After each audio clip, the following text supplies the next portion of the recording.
ታግቻለሁ በማለት አክስቱን 600 ሺህ ብር የጠየቀው ግለሰብ በመጨረሻም ጉዱ ተጋለጠ። እጅግ በጣም ያሳፍራል። ይህ በአዲስ አበባ የተፈጸመ አስነዋሪ ድርጊት ነው። ግለሰቡ አስቸጋሪ ሁኔታ ላይ እንደሆነ የተረዳችው አክስትም 170 ሺህ ብር በሌላ ሰው የባንክ አካውንት እንደላከች ፖሊስ አስታውቋል። ለመሆኑ ምን ተፈጥሮ ይሆን?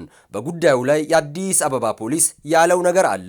ሙሉ መረጃውን እነሆ ከዘገባችን ተከታተሉ። በየቀኑ የጥንቃቄ መልእክት እንዲደርሶ ቻናላችንን ሰብስክራይብ ማድረግዎን አይዘንጉ።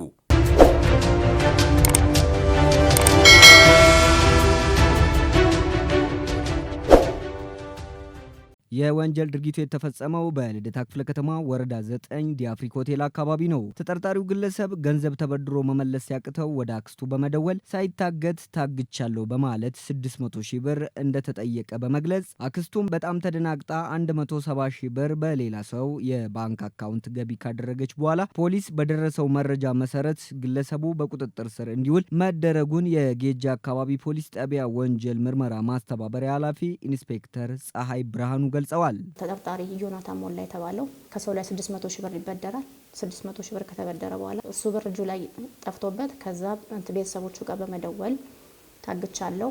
ከዛ በኋላ ቤተሰቦቹ አዲስ አበባ ፖሊስ ኮሚሽን ሄደው ሪፖርት ካደረጉ በኋላ ቀጥታ ወደኛ ነው የመጡት። ከዛ ያለቻቸውን ቀሪ ገንዘብ 170 ሺህ ብር ያስገባሉ ለመተማመኛ ያክል።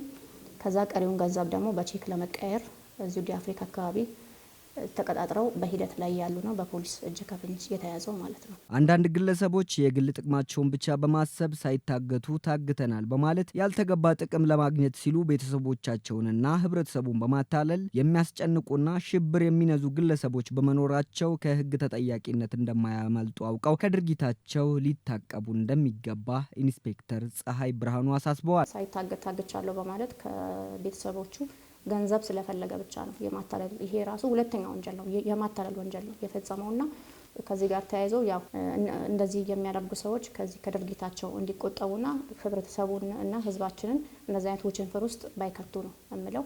እንደዚህ አይነት ኬዝም ሲኖር ያው ህብረተሰቡ ቀጥታ ወደ ፖሊስ መጥቶ ሪፖርት ማድረግ እንዳለበትና ገንዘብ መላክ እንደሌለበት ነው። ምክንያቱም መያዛቸው ስለማይቀር ማለት ነው። አሁን ይሄ ኬዝ ባጣራ ነው መሰረት በጣም የተሳሳተ ከዚህ ከእገታ ወንጀል ጋር የማይገናኝ የማታለል ኬዝ ሌላ ሁለተኛ ወንጀል ሆኖ ነው ያገኘነውና ከዚህ ድርጊታቸው እንዲቆጠቡ ነው መልእክት ማስተላለፈው ማለት ነው።